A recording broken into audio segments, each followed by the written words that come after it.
So welcome to the meeting and good morning, everybody. And so as I mentioned a little bit earlier, you might have noticed when you entered my Zoom meeting that you might have been in a waiting room for a minute or two before I allowed you in. And so what that does is it allows me to see who's trying to join the meeting. And I'm seeing some people coming in whose names don't look familiar to me or trying to get in under pseudo names or surnames or made up names or whatever. And what I've done is then I can look through the list and it shows up on my right in a Zoom meeting, and I can look through the list and I can say, oh, that's a real person. That's somebody I know. This is an administrator. They should be in this meeting. Or that's somebody I don't know, and I don't recognize that name, and I'm not going to admit them to the meeting. I have one here that's trying to log in under a big old, I think their name is coming in as a bunch of letters. And I'm not sure if maybe their computer is making that name up or if they intentionally made that name up. But I have a little hesitation inviting people into the meeting that aren't supposed to be here. So in any case, that's what a waiting room can do for you, that you can see who's in the waiting room and you can invite them, admit them into the meeting.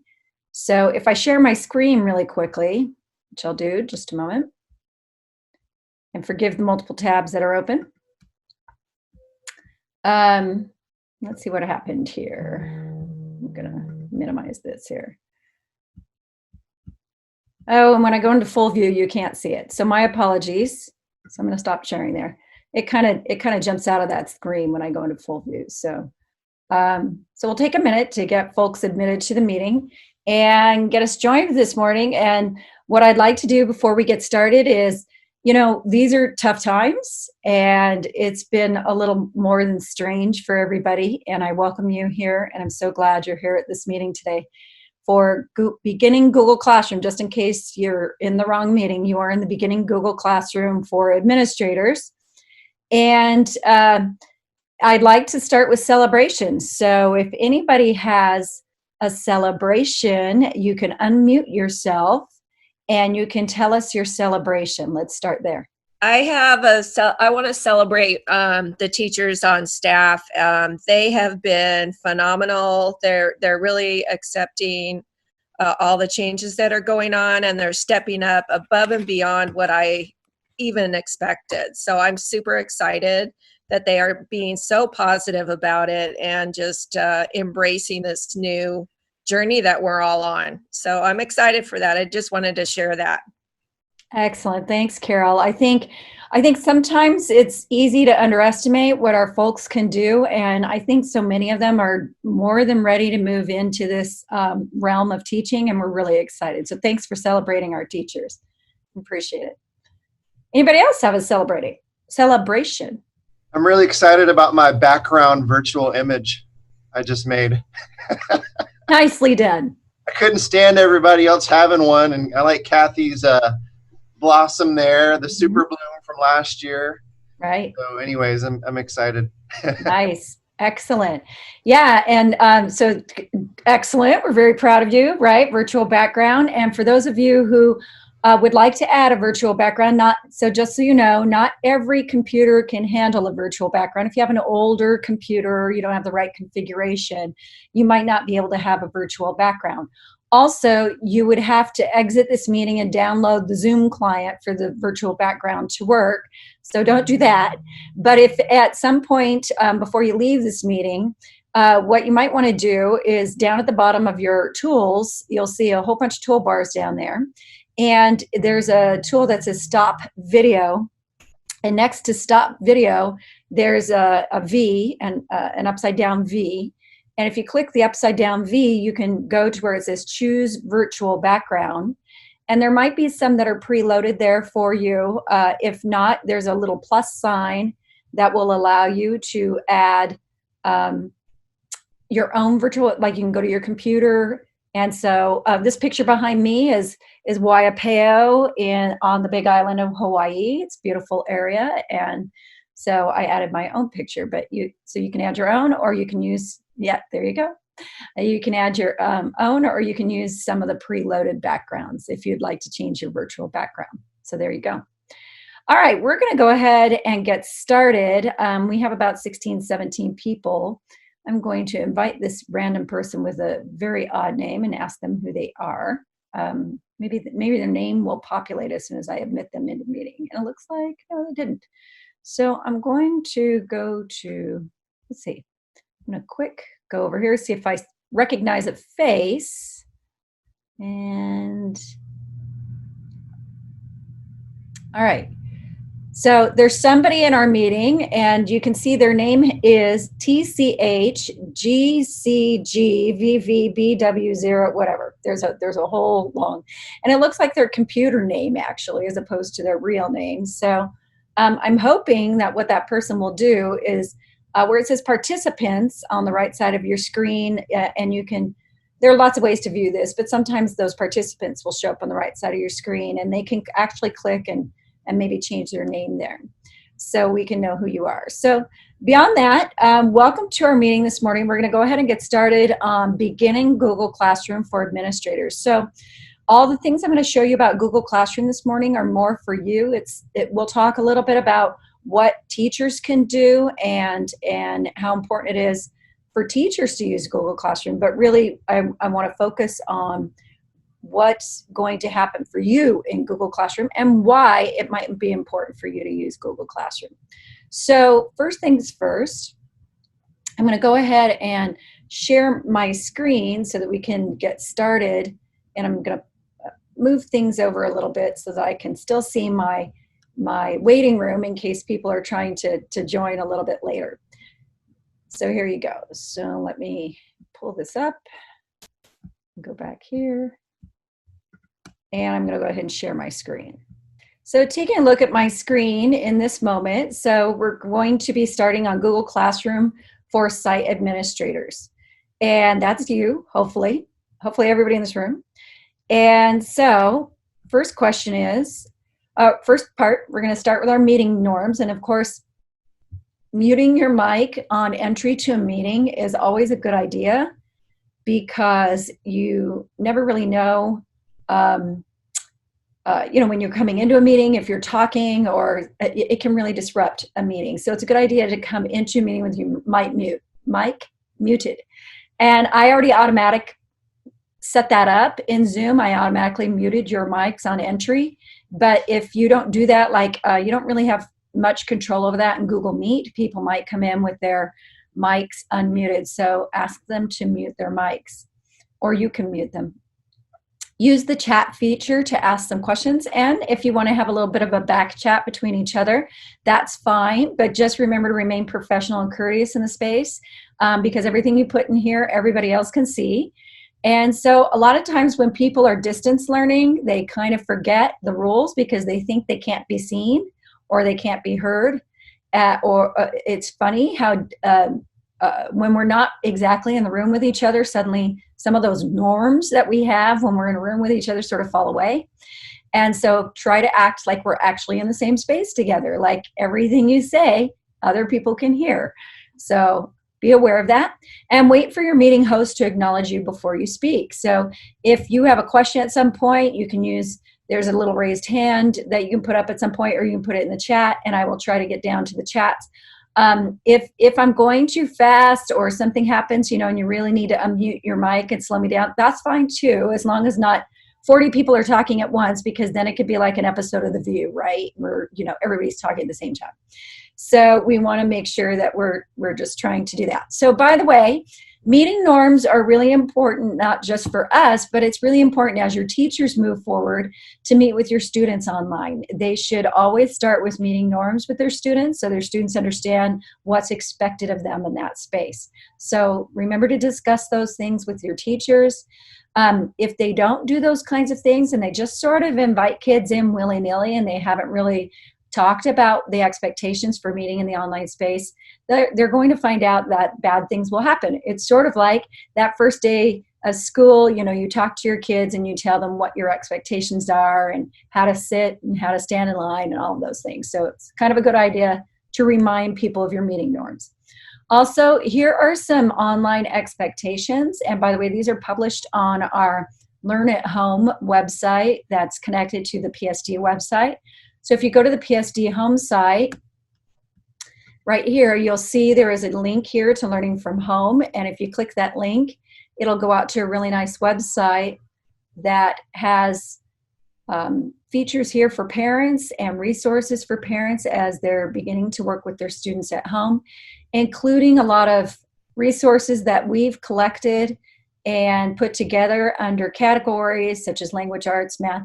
And by the way, these are all vetted resources, so we didn't just go through and throw the first 5 links up online. They're definitely good websites to go to.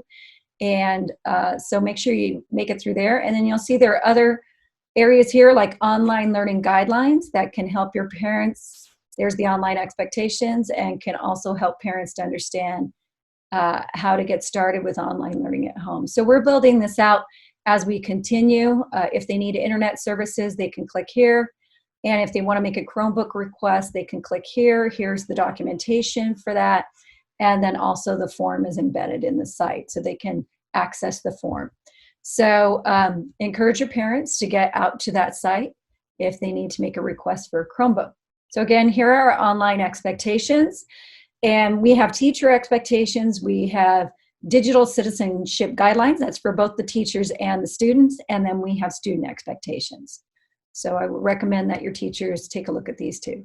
So a little bit of a funny here this morning. So diagram of a Zoom meeting attention span. And, you know, nearly a third of us are wondering if our necks have always looked like that. And oh my goodness, why didn't I take a shower this morning? So totally get it, because this is what happens when you're looking at yourself in a way that you don't look at yourself when you're usually talking to people. So I love this idea that, you know, when we're in a Zoom meeting, it's not always what it's cracked up to be. But I'm so glad you're here with me today. So why are we going to do Google Classroom for administrators? Let's take a look. So we'll talk a little bit about that. Here's our agenda. I'm going to help you create a new Google Classroom. I'm going to help you to get people added into your Google Classroom. We'll talk about the class settings. We'll turn off those notifications because some of you may have already been getting notifications when your teachers have been adding you to their Google Classroom. So I will help you to figure out how to turn off those pesky notifications. I will help you add to the stream. And I will help you to add assignments and topics in your Google Classroom. And I will also show you how to add either a Google Meet or a Google Zoom link into your Google Classroom so that people don't have to go other places. And this is going to be the most important tool for your teachers to use to get students into their Zoom or Google Meet meetings, okay? So I'll help you to understand how that works. And let me see, I've got a couple more people who are asking to be admitted, and welcome to our other folks who are just joining our meeting here, so thanks. All right, and so again, here's our agenda. These are the things we're going to cover during this session. So let's start with why Google Classroom. Why on earth would you even want to tackle this? Well, let me tell you why. Efficiency. So you might be thinking, hey, Google Classroom's just for teachers. Not true. You as an administrator can use a Google Classroom to become a much more efficient administrator. And I'm going to show you how that can happen. You can use Google Classroom to place content and other items that you need your teachers to consume. And it'll be sort of like your one-stop location for everything for your staff. So what if you could distribute more information to your staff? What if you could have one location for all of your documents to reside? What if you could conduct your PD more easily? What if you could share responsibilities and work? And what if you could centralize your workflow? Well, I would think if I told you you could do all those things, you might want to do that. And this is exactly the tool that's going to help you to get that done. Google Classroom will help you distribute your information in a centralized location. It will allow you to put all of your documents in one place so your teachers don't have to ask, where is that? Is that shared with me? Is it on my Google Drive? Where is that? You can have all of those things stored in the Google Classroom and they can go back and find all of that content there. whether it's meeting times for the year, whether it's recess schedules, whatever it is, you can hang it all up into the space, and that can be the one place where everybody goes for that information. You can even conduct PD through Google Classroom asynchronously. So remember, we've talked about synchronous and asynchronous. Synchronous means at the same time, which is what we're doing right now. We're having a synchronous meeting. We are all here at the same time. Asynchronous means you can put information into a space and people will go at a later time to consume it. And so asynchronously, you can put information into your Google Classroom. And you can also share responsibilities and work by assigning content out to different maybe PLCs or assigning things to different teachers and having that shared into the space as well.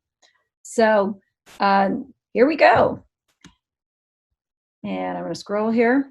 So how do you get to Google Classroom? So our students would go to Google Classroom in a different way than you're going to go. Our students need to go to Google Classroom by choosing ClassLink. They're going to go to ClassLink and they're going to log into ClassLink. So I'm going to quickly go to ClassLink just so you can see what it looks like for students. And by the way, you can use ClassLink as well. It doesn't really matter. I just know that sometimes adults, you know, they have a little bit of a different idea about how to get to things, and that's fine. Our district ClassLink is cl.palmdalesd.org. Okay, so CL standing for ClassLink, and then the rest is the same as our regular, right? palmdalesd.org. So going here, and when you get to the ClassLink login page, now if you've never logged into ClassLink before, you're going to use your Active Directory login, and that's the same login that you use to get onto a computer in school every day or at your desk every day. So that's the first part of your email, and then your same password that you use to get on that computer. And then you're going to click the sign in button. If you've never been in before, you're not going to use sign in with Google because you haven't connected your Google account yet. Okay. So your first, and by the way, if you haven't done ClassLink before, then come to our refresher class that we're going to do on Thursday, and we'll show you how to do all of this stuff. But when you click sign in, it goes to this home page. So if you think about it, this is like a shortcut. It's got all of your apps. It's like seeing the screen of your phone, right? Where you tap on the apps and it launches you into the application. And that's exactly what this is. It's a home screen, and you can make folders like I have up here and kind of put things together. And for me, Google Classroom is going to be in with all of my Google stuff. And you'll see there's a link to Google Classroom here. For students, they don't have as many apps because we only push apps to students here. We don't let them add their own apps. So Google Classroom is probably going to be somewhere on that main page. They don't have enough to try to make folders. But you as an administrator and your teachers can make folders and add apps at any time. So for me, I can go right here and click Google Classroom and log into Google Classroom. Another way to get to Google Classroom is you will go open a new tab and Google will pop up, and you see the waffle over here. And as you look at the waffle, you might see Classroom here, and if you don't, you might need to scroll down a little bit because if you haven't used it a lot, it might be down lower in the waffle. But go ahead and scroll and find it. And if you still don't see it in your waffle, do not fear. It just means you might not have accessed it yet. And so you can always go to classroom.google.com. So again, everything in Google is something.google.com. It's mail.google.com or calendar.google.com or classroom.google.com. So getting to Google things is pretty easy to do. So go ahead and click classroom.google.com and enter, and that should take you to the main screen of Google Classroom. Now, just so you know, and I'm admitting a couple more guests. So just so you know, I already have Classrooms, so it's going to show up like this. But if you don't have Classrooms yet, and you've never done that, the first thing it's going to ask you to do is to pick your role in Google Classroom, and you are going to want to go in as a teacher. Now, the other thing I'm going to warn you about right now, and there's really not much I can do about it right in this second. If you've never been to Google Classroom before and you've never started a classroom before, I actually have to approve you on the backside through our administrator console to have a Google Classroom. There's a reason we do that, because we don't want our students creating Google Classrooms. So we don't open it out to the whole organization. You have to go in and you have to request. It might, somewhere on that page, it might say, sorry, you can't get logged in, or it might give you some response. So if you're not able to log in, that means that I have to go to our admin console and I have to approve you.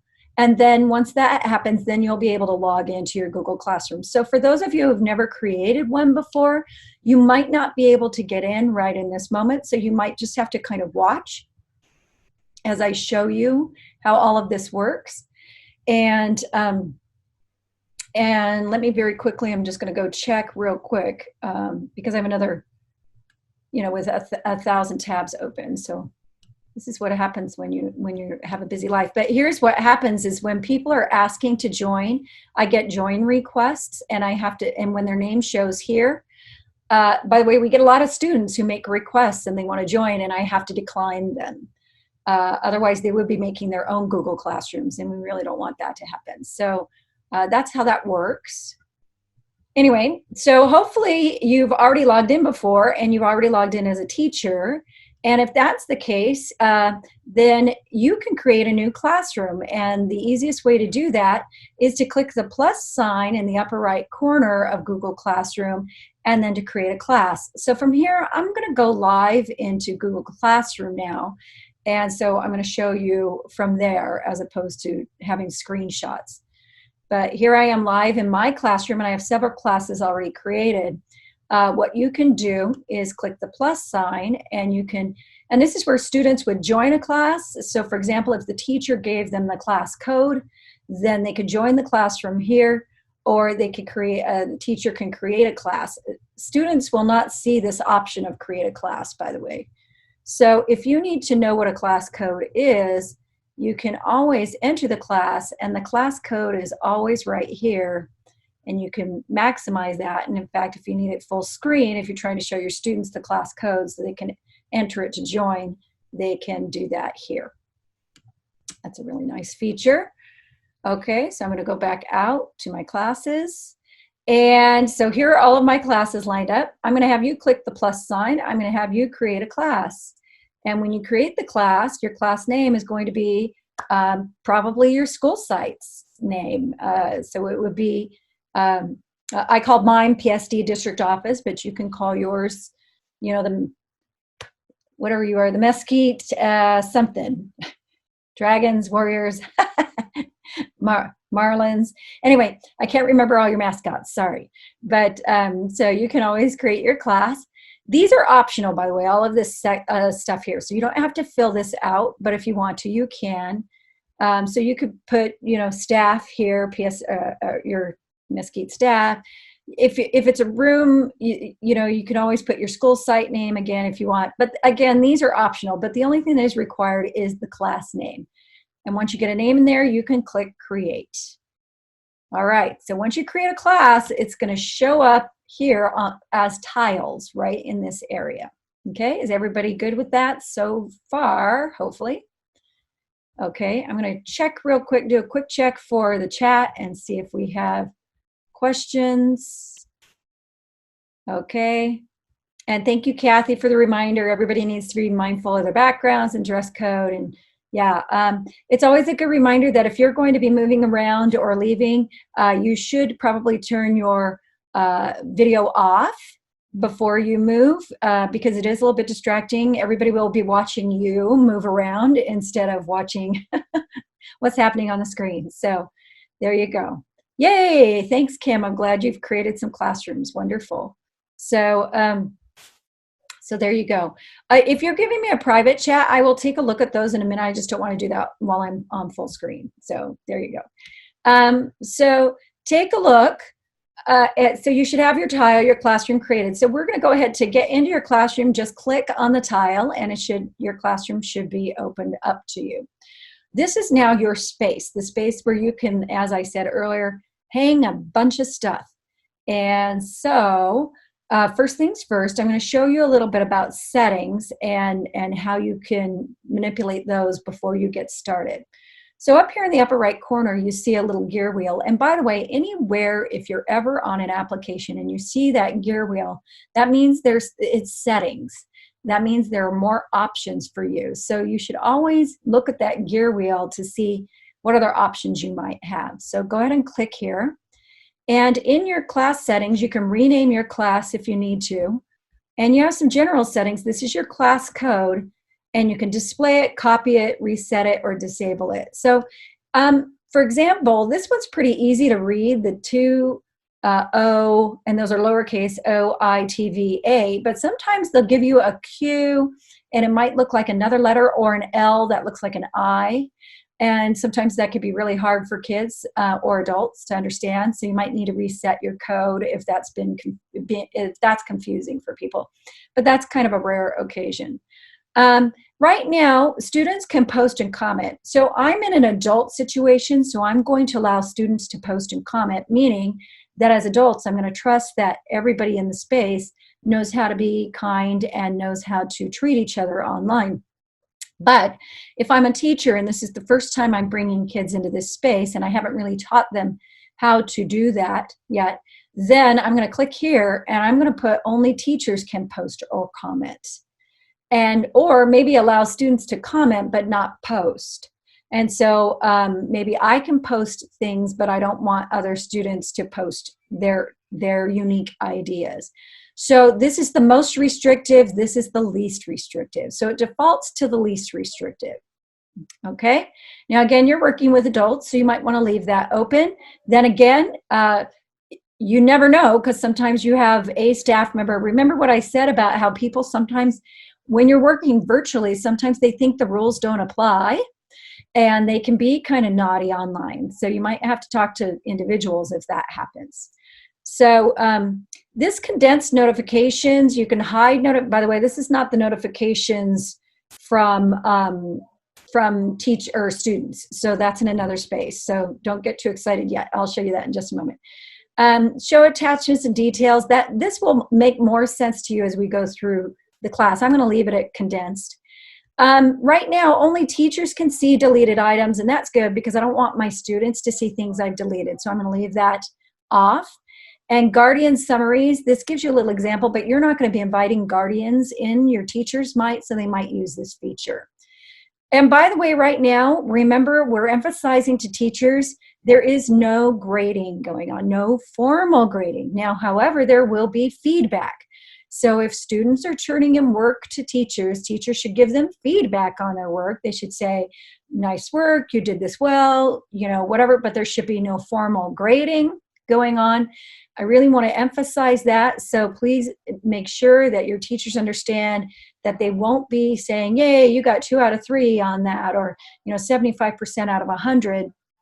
It could be pass fail, or it could be turned in or not turned in. And maybe that's how they're tracking, but maybe pass fail is not a good way to go, but definitely turned in, not turned in. So just keep in mind again that we're not going to concentrate on grading calculations at this time.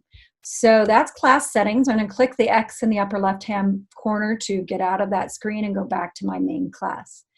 So up here at the top, you're going to see it says Stream, Classwork, People, Grades. So this space, it's sort of like building out a website and nobody comes to look at it. So right now you have a private space. Nobody is in your space. So you can do whatever you want in this space for a while and not worry about anybody else seeing it. But when the time comes that you want other people to see your space, you want to go to where it says People. And right now, do you see where it says Teachers and the little plus, the little head up here, and there's a little plus sign? I can add co-teachers right here. So I can click here, and as soon as I do, I can invite somebody to come in as a co-teacher, which a lot of your teachers have already done that to add you to their Google Classrooms. So great for them and great for you, because now you can go in and see their space. But really, what you really want to do is click here where it says Students, because you're going to add your staff in as students. Okay, I know that Sounds odd, but the reality is you are the teacher in this space and they're going to be the students in the space.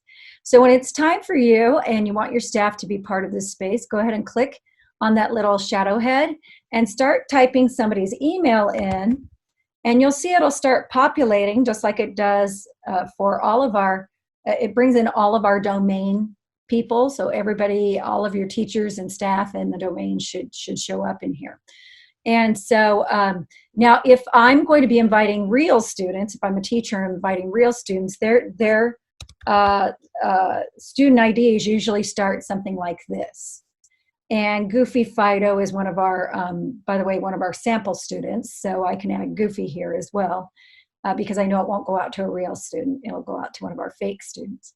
So I could add Goofy here and invite him. So here's the fun part. Your staff have emails. So as soon as you put them in here, it's going to generate an email to your staff saying, you've been invited to join this Google Classroom. Click here to join. Very simple process. But how does that work for students, right? Because your students don't have emails. So how do they know to join a Google Classroom?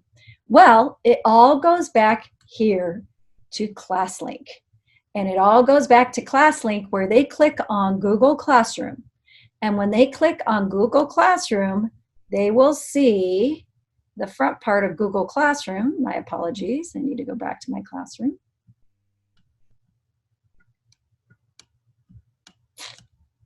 And here we go. I'm going to click out of here and go back to my class. I apologize, I lost my classroom for a second. So I'm going to click here, get back into my classroom. And when they click, they will see tiles just like this, okay? But as a student, they're going to get a button down here that says join, okay? So, so they're going to see a join button, and I will show you what that looks like on a student because I have a student open in another browser right here. Here's Johnny Test. And here's what it looks like for Johnny when he goes to his Google Classroom page. See how he has the join button? He has a couple of joins. So your teachers will see the same thing. They will see join buttons, and they will be able to join your classroom. Okay? So that's how it works. So I'm going to go back and forth between Johnny, my student, and the teacher at points so that you can see how it looks like from both perspectives. Okay, so again, when you're ready to share your space, here's how you invite people into your space. All right, I'm going to show you a couple more settings now. And up here in your upper left corner, there's 3 horizontal lines. So, you know, in Google World, we like to call things by food because, I don't know, we're hungry. So you notice over here on the right, some people call that grid, the grid view, but we like to call it the waffle because it looks like a waffle. And over here on the left, some people call this the hamburger or the hot dog because it looks like, you know, a hamburger or hot dog. So, you know, with their students, especially teachers, will call it by those names. So you might hear that called in that way as well. So go ahead and click on the hamburger or the 3 horizontal lines, and you will see some other options in here. And so all of your classes will show, and you can quickly jump to other classes just by clicking here. You can also see your calendar, and right now, so you might have seen that I had a reminder for Google Meet on my Tuesday, and that popped up real quick from my calendar, my regular calendar. You'll notice that these are actually assignments that I've assigned in different Google Classrooms that are showing up on my calendar. Your students can see, or your teachers as well, anything you make an assignment will also show up on this calendar. And then back here to the horizontal lines, you have a to-do, and you will see in the to-do, this is great for students, it's also great for teachers, because for teachers I can see how many people turned in their assignments and how many are still assigned. And so, and as I scroll down, you can see if I'm a teacher, I got a lot of work because I haven't graded my assignments yet. But I can see that some kids have turned them in and some haven't. And that's on my to-do. And students can see their to-dos as well. And you can also go to review, and you'll see I've been a very lax Google Classroom teacher because I haven't reviewed anything yet. So honestly, all this stuff was not for real assignments. It was just to put in the assignment list. So, but for students, they can see what has been reviewed, what they need to still do, and what a teacher has already reviewed for them, and that's how this works. And then you can go down to archived classes, and that's if you've had a class and it's the end of the school year, you want to archive those classes and you want to put them away so they don't show up again, for your students to see next year. But you can always go to your archived classes and pull out content and information from any archived classroom and use it again. So it's up to you how you want to approach that as an administrator. You probably wouldn't need to archive that. You might just take stuff down after a while, but you probably wouldn't archive a class. And here's the main settings that I want to get to. So again, whenever you see that little gear icon, go ahead and click because it's going to give you more. And this is where you're going to be able to change your profile picture. This is, by the way, my Google profile picture. And it's the one that shows up across the district. So if you see my profile picture on an email or anything, that is the one that I have there. If you want to change yours, you can change it here, and it will change across all of your Google applications. So here's the one you're all dying to know about. It says receive email notifications. Notice that this is turned on. If you don't want email notifications about students turning in their work, simply toggle that off, and you will no longer receive those email notifications, okay? So I'm going to toggle it back on because I want you to see what's below that. You can actually, some of these might be toggled into the on position. Some of them are automatically in the on position. And so you can actually just toggle these on and off, and maybe you do want email notifications, but you don't want any of these notifications. So you might want to adjust those as you're moving along. And then I have a master down at the bottom, and sorry, my little Zoom bar is sitting here, so I'm going to move that over a little bit. It says turn email and mobile notifications on or off for a class, and this gives you even more options. So which class do you want the mobile and email notifications on or off for?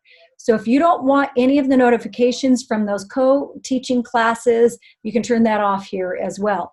What happens is that then you can leave it on for the one that you've created for your staff and your teachers, but you can turn it off for all of those others that you've been invited to, okay? So you might still want it on for the main class that you're running, but you want them off for all those other classes. Okay, does anybody have questions right now about turning off those notifications? Because I know principals have been saying they've been getting bombarded with a bunch of information. So I want to find out, do you need more assistance?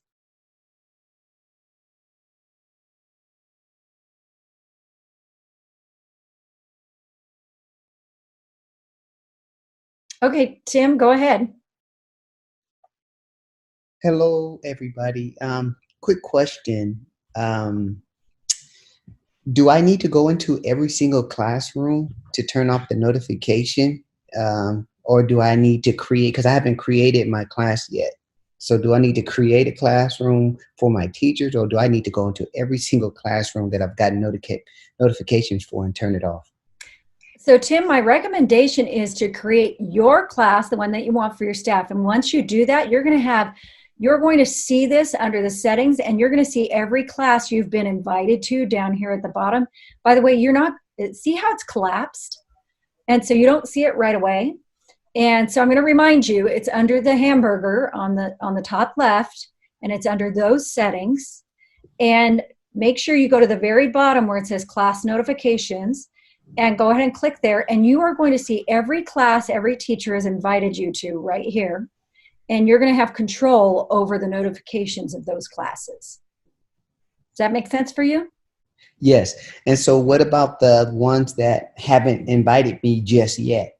So again, you're going to want to go straight back to this setting. You will have master control over whether you get notifications to those classes or not. Okay?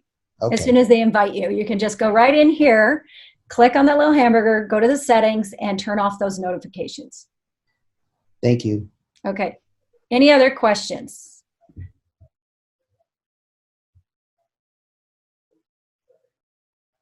Okay.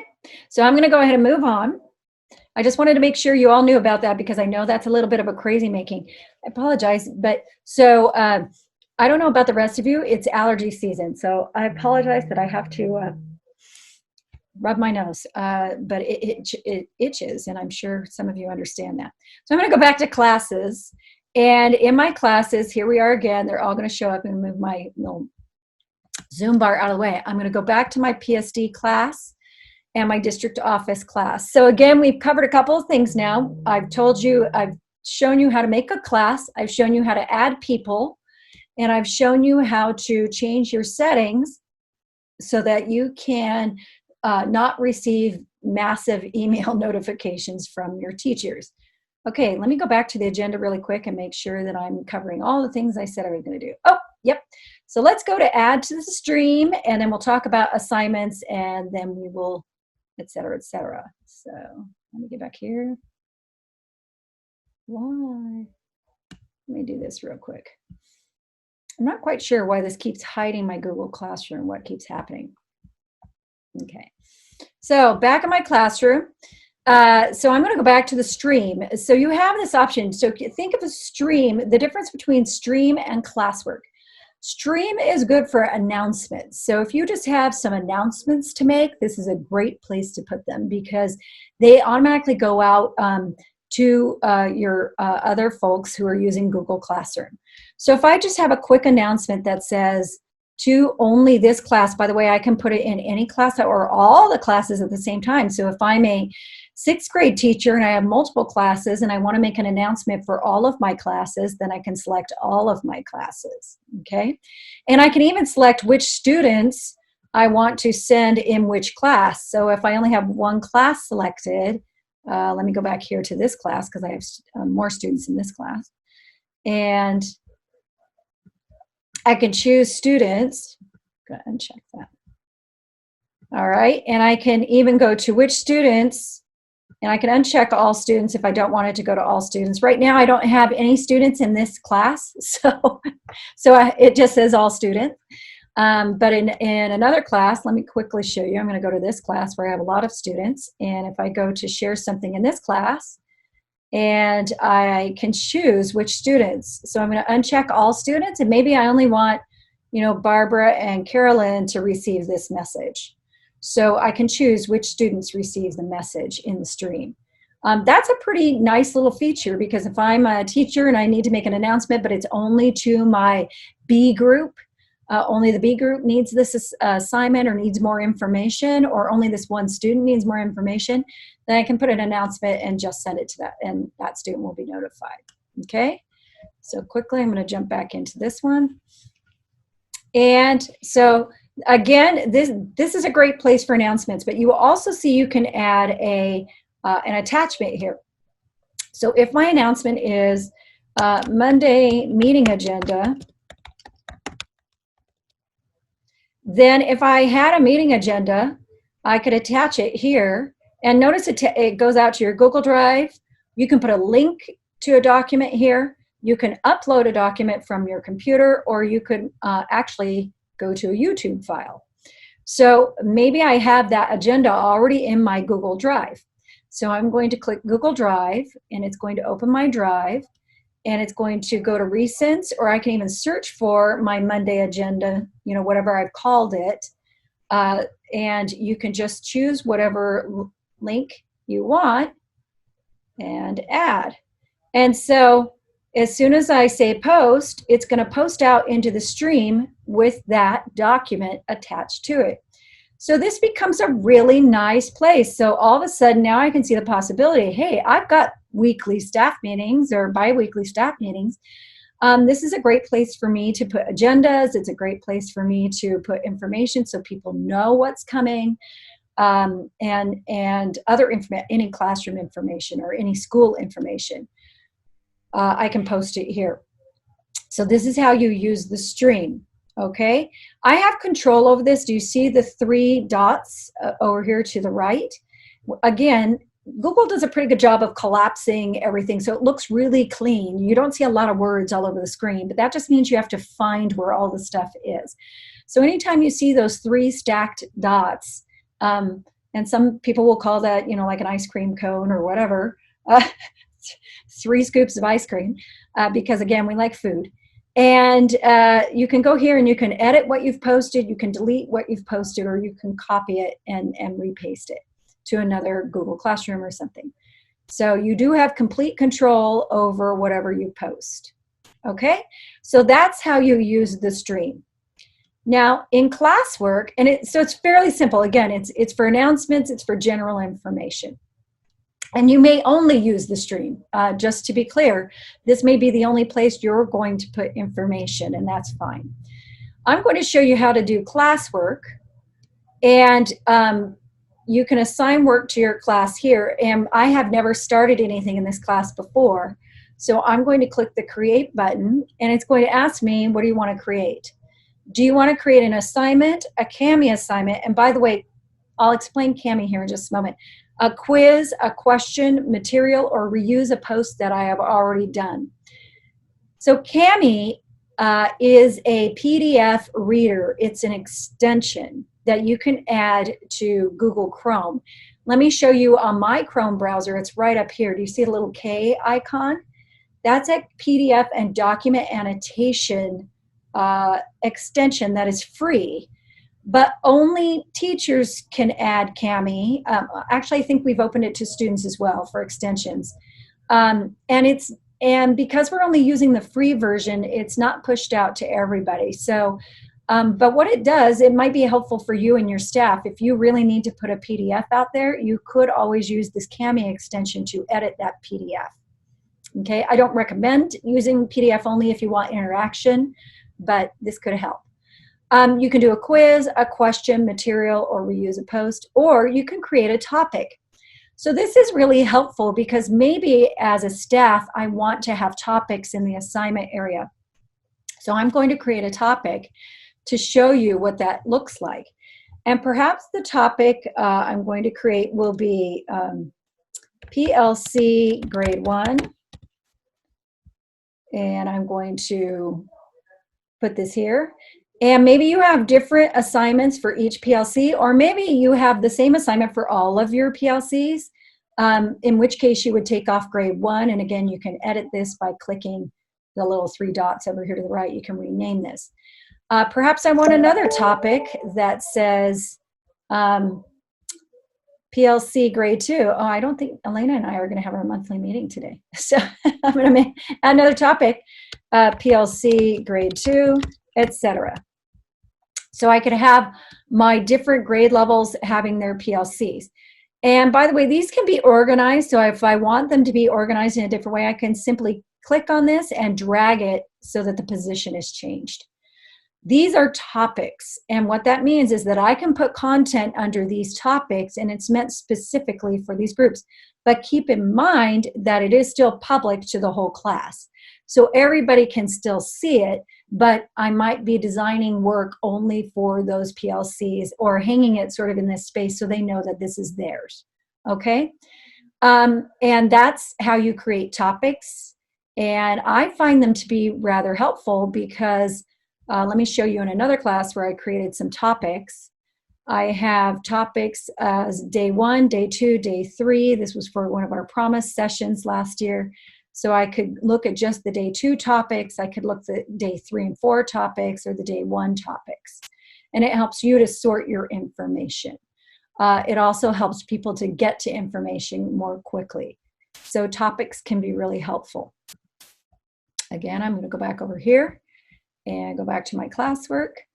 So now I'm going to create an assignment. And the assignment might be PLC notes. And I might say something like, please make notes of your PLC meeting. Okay. Now, I have some options when I'm making this assignment. And there's something you really need to keep in mind, and we have to really kind of warn teachers about this early on.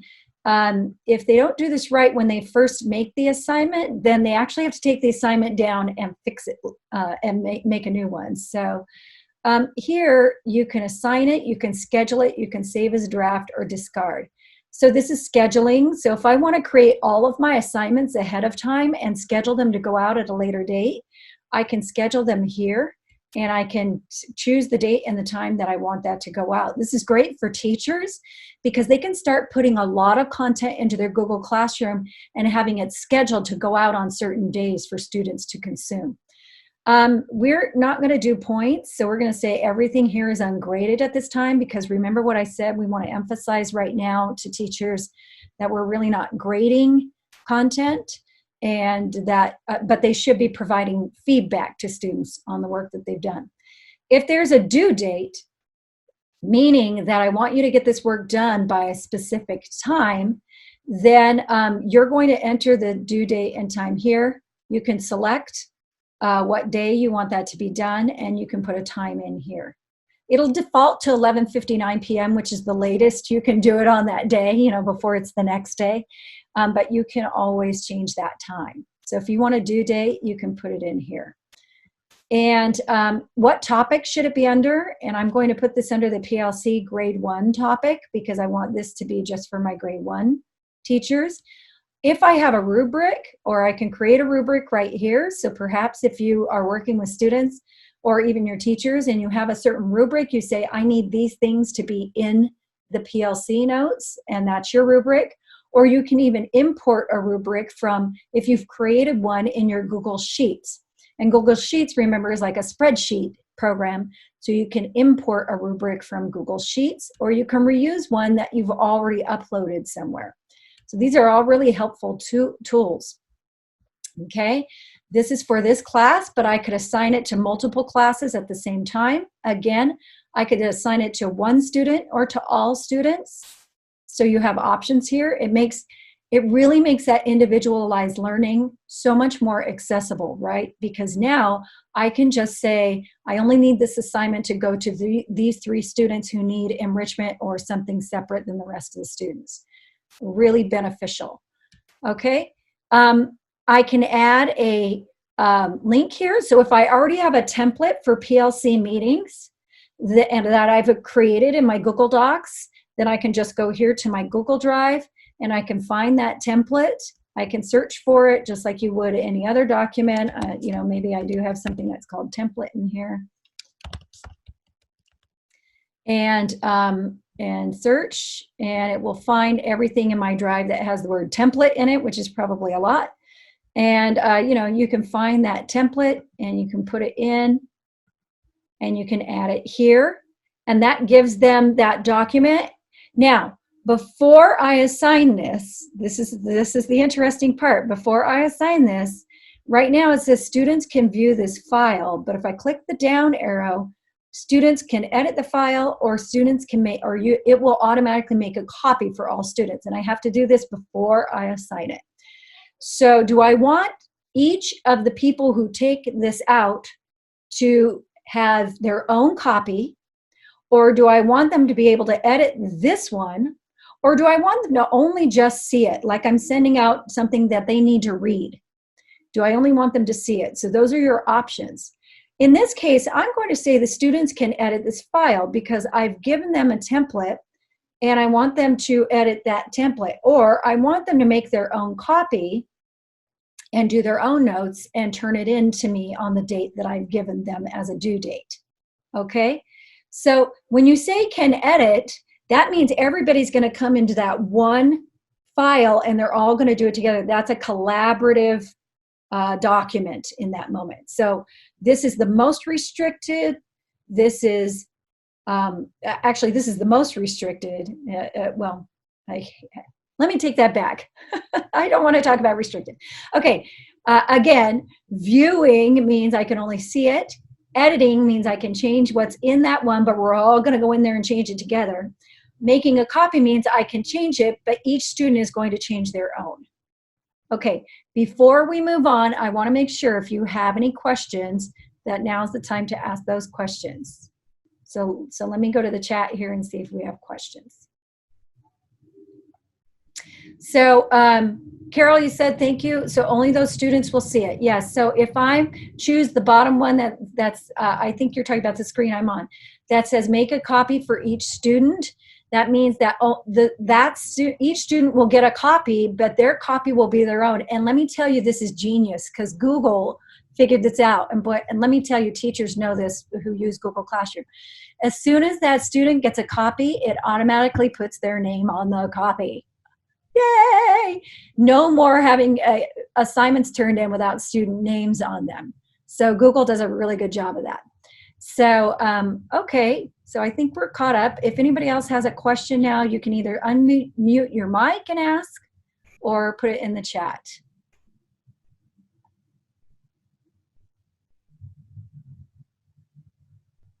Okay, I'm going to move on. So I'm going to go ahead and assign this because I want you to see how this looks. I'm going to change this to make a copy for each student. And I'm going to go ahead and assign it. And so you can see what it looks like when it gets posted up into the classroom. It takes a moment for it to do that. So notice now I have my PLC grade 1, and you'll see there's an assignment in here, and it gives it a due date. And by the way, remember the 3 dots means I can edit that at any time. I can go back and change the due date. I can change anything on that. Right now, I haven't given them an assignment yet. I've only given the PLC grade 1 an assignment. Okay? Now, when those students complete that assignment, and so I'm going to go back as a student right now so you can see what it looks like from a student perspective. And I'm going to join this class. This is Johnny Test. He has not joined this class yet. So I'm going to join the class.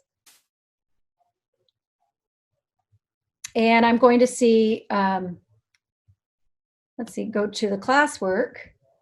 And notice there's an assignment here. It says PLC notes. And it says, please make notes of your PLC meetings. And look what happened. It put Johnny Test's name directly on the document because as soon as I click this, it's going to go into Johnny Test's Google Drive. He's going to have his own copy. Excuse me, Christine, we can't see the screen you're talking about. All I can see is your the other screen where you create the assignment.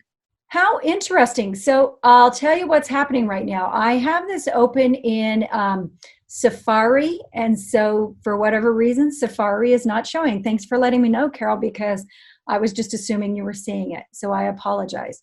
So that's not going to be a good solution.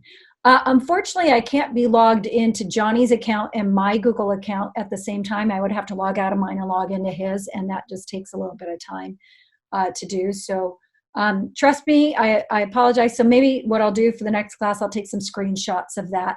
I might be able to take a screenshot of this real quick and see if that will assist you. And maybe I can post the screenshot in, give me a second here, and see if I can post it into here somewhere. Here we go. Let's see if you can see it here. Can you see it now from my desktop? Can you see that from my desktop? I only see the same screen. Oh, how interesting. Okay, let me go back to sharing and let me make sure that I'm sharing with you. Okay, I'm going to go back to my desktop here.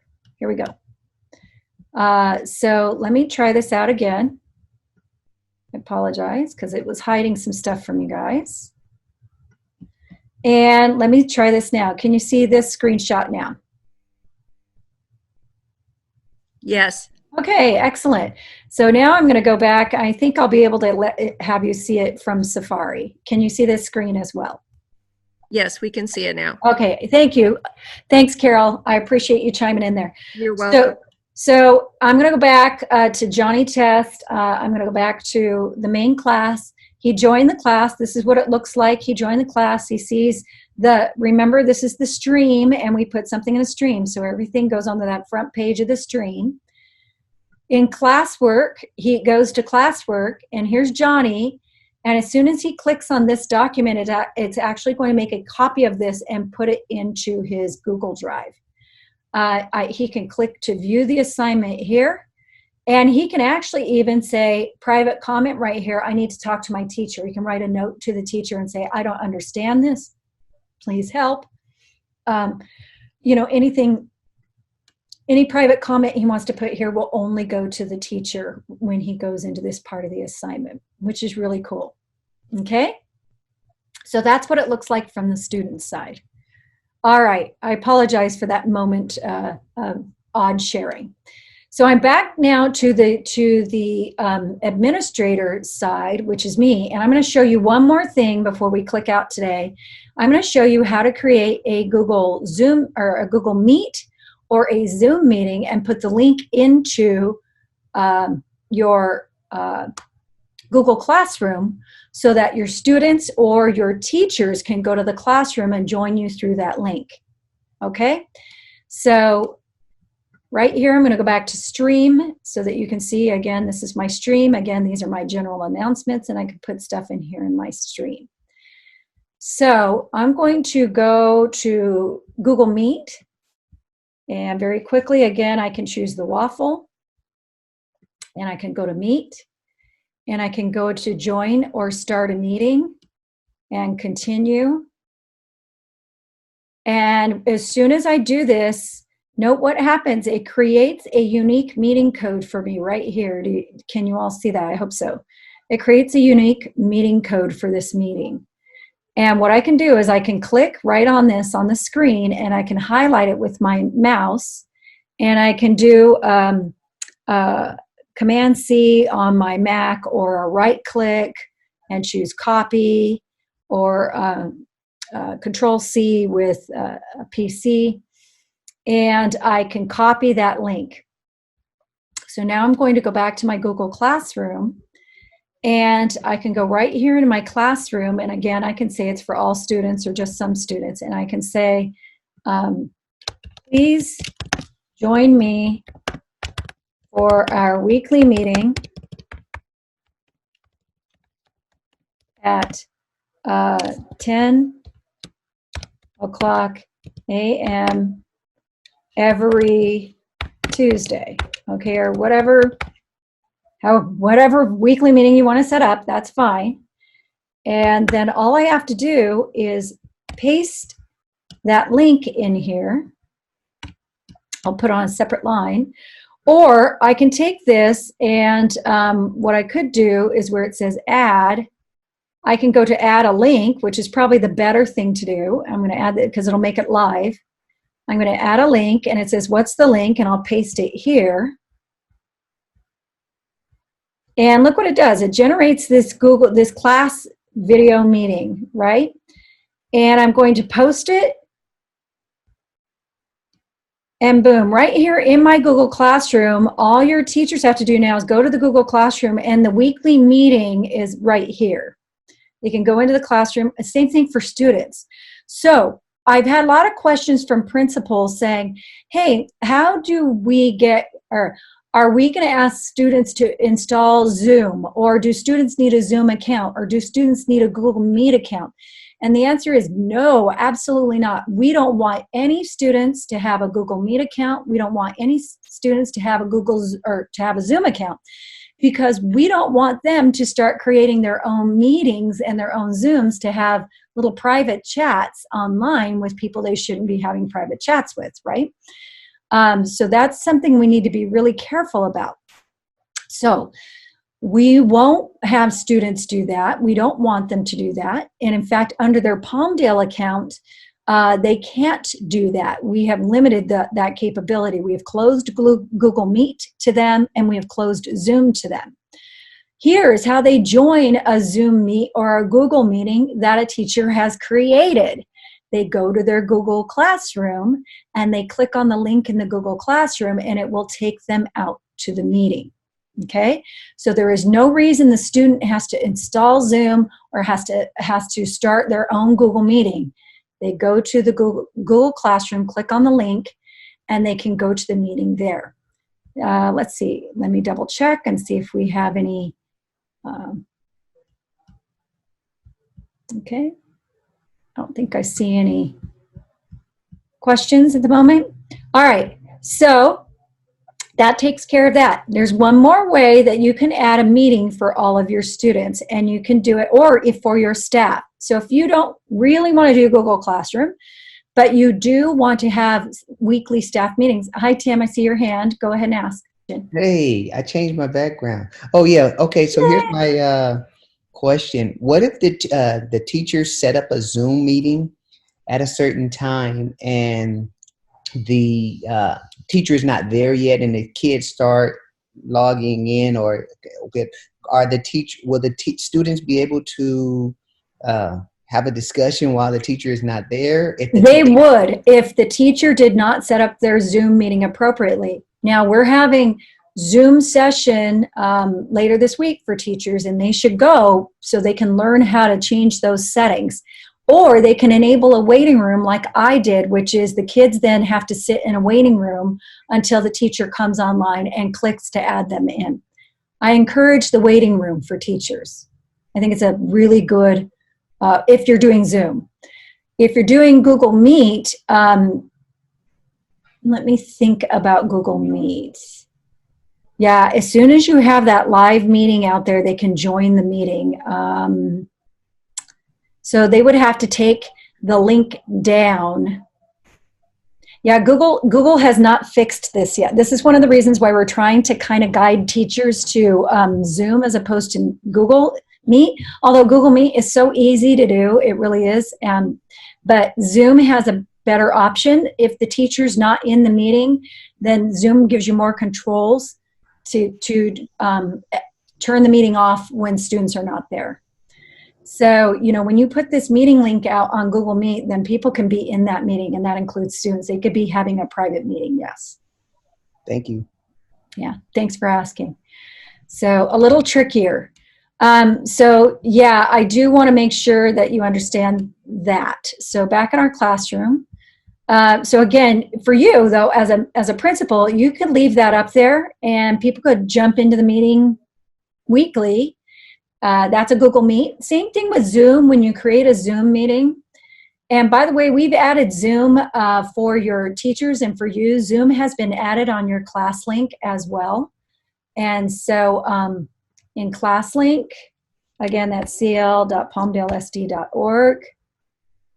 And in ClassLink, we've added Zoom for you. And what you have to do to go find it is you have to go to the app library and go to the teacher or PSD library, and you'll find Zoom. And you can add it, and that will take you out here. So anybody who has never joined Zoom before will click sign in, and it will. And I've already got a Zoom account, so it took me right there. But for people who have not been there before, it will ask them to identify their school site, and it'll force them to log in with their Google account. And it will join them to the Palmdale Zoom account. And so, when you're setting up a Zoom meeting, when you're in that first scheduling a meeting, you have some settings in here. And notice this is the button right here, Tim, that you want to make sure that is unchecked, where it says enable join before host, because teachers will not want students to join before then. And I have enabled a waiting room right here.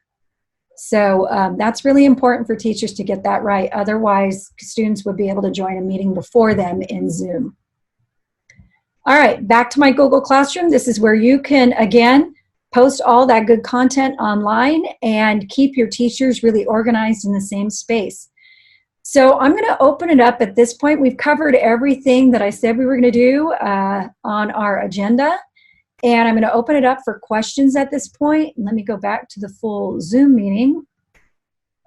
And for all of you who are in here, let's go up here to my grid view so I can see you all again. All right, so if you have questions at this time, go ahead and ask questions. I'm going to go ahead and stop sharing my screen. Well, actually, let's have questions first, because I might need to show you something else. So if anybody has questions, this is a good time to ask. You can unmute yourself and ask. This is Carol Black again. I had some teachers express some concern with Zoom in terms of privacy issues. Some other districts have talked about that. Can you address that, please? I wasn't really sure what to tell them. That's a great question. So there's been a lot of information and misinformation going around in the last few weeks regarding Zoom. Zoom, by the way, did publish, because I think they realized they were getting a little bit of a bad rap. They actually put out a nice one sheet on their website that says that Zoom is actually allowed for students under the age of 16, I believe, is allowed as long as they're under our accounts, and that students are not creating their own Zoom account. So keep in mind, you can have students in a Zoom meeting if they're under the age of consent, as it were. But you have to, one of the things you should remind people about, and I did not do that on my meeting norms, but I should, and I'll change that before my next meeting. Teachers should remind students at the beginning of every session that they are being recorded. And by the way, all the information we are sending out to parents is telling them that if students are participating in this optional synchronous online meeting, that they are being recorded. It's on our website. It's on all the documentation that's going out. It's everywhere, but teachers should also remind students as they log in that they're being recorded. So it's just something to keep in mind. But yeah, Zoom is okay to use with students under that age, and it is okay to record them. Conversely, it is not okay for a student to record a teacher, and that is actually a California state law. So if a student tries to capture the class, and there are apps that will allow you to do that, will allow you to do screen capture while the screen is showing on your computer, and then they try to repost it later, that's actually against the law. So it gets a little funny in this area, and it's just something we're going to hopefully be more educated about this as we move forward. But yeah, it's a good reminder to teachers to remind students that they are being recorded. That should be in their meeting norms, and that if they don't want to be recorded, they should just not join the live meetings. Me again, sorry. That's okay. Go ahead, Carol. I didn't get to attend the admin Zoom meeting yesterday. I'm noticing that there's a Zoom meeting that Thursday morning for teachers. Will that give me the information I need as an administrator, or is there something that I'm going to be missing that I need? No, absolutely. You can go to that Zoom meeting. It'll cover all the basics, including that setup that I just showed you in Zoom and other even deeper features. I think it's appropriate for you to attend that session. Okay, thank you, Chris. And quickly, let's see. Kathy, remind teachers that parents are watching and listening to every word. Yes. So they have to be professional at all times. Absolutely. In fact, they're going to be more public than they've ever been. So, because now they're going to be in other people's homes. So they're going to have to definitely maintain a professional demeanor for sure. Chris, I have a question. Yeah, Ken. Announcement portion. Okay, Ken, do you have multiple devices up at the same time? Because I'm getting an echo on you. That's it. You sound like you have this really cool reverb going on, like it was like you're in the witness protection program. So go ahead. Let me see if I can answer your question. Okay. So in the announcement portion of stream, is it possible to like leave documents like say my master schedule all year long, but then and I can click them like leave them at correct? So I think what you're saying is on the stream. So let's go back to the stream, and let me close some of this stuff out so I have some space here, because I think you're seeing all the stuff I'm seeing. So on the stream, so if you have a document like this one that's linked here, can you leave it up all year long? That's what you're asking? Yes? Yeah, you can leave it up all year long. Also, no one can modify it or anything like that, right? Oh, okay. Yeah, when you go to set it up, that's a great question. So now if I click in here, does somebody have full access into that document? That's all going to be predicated on the sharing of this individual document. So when I go in here to share, then I'm going to go into my advanced features, and I'm going to see who has editing rights and who has only viewing rights. Do you see how I've got some people who have editing rights in this document and some who have viewing rights? So you'll set that up in the individual document. Whereas, that's a good point, because the stream acts a little bit differently than Classwork. in the stream, you do have to set up the sharing on the document within the document itself. In the classwork, you can set up the sharing as you're creating the classwork. So a little bit different. Thank you. Yes. And that's an excellent question. Any other questions before we let you go today? All you now Google Classroom experts.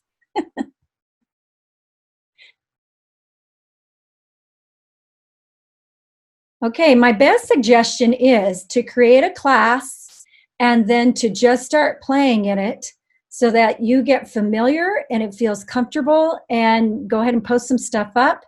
And maybe even ask maybe your assistant principal to come in, or if you're an assistant principal, ask your principal to come into that class so you guys can do it together, so you can learn a little bit, you know, and say, oh, that didn't work, or this works great, and figure out what works for you. But really, Google Classroom can become a really great one-stop shop for you to put all of your information for your staff out into that one place, and to have that nice sharing space to keep all year long. One thing you need to know about the stream, I'm going to say, I didn't really say this before, but this stream, it's sort of like Facebook, where the newer stuff goes on top and the older stuff gets pushed down. So if you want this to move back up to the top of your stream, like you want people to notice it again, you can click on the three dots and you can say move to the top, and that'll push it back up to the top of your stream. You really don't have much more control over it than that, than saying go back up to the top again to be more prevalent. Okay, so that stream will become very long if you add a lot of stuff in there through the whole year. But that's good. It becomes a nice running, you know, what do I say, a record of what you've been doing throughout the year as well. Okay? All right, so thanks for joining me for beginning Google Classroom for administrators. I think we have one more note in the chat. Thanks, Carol.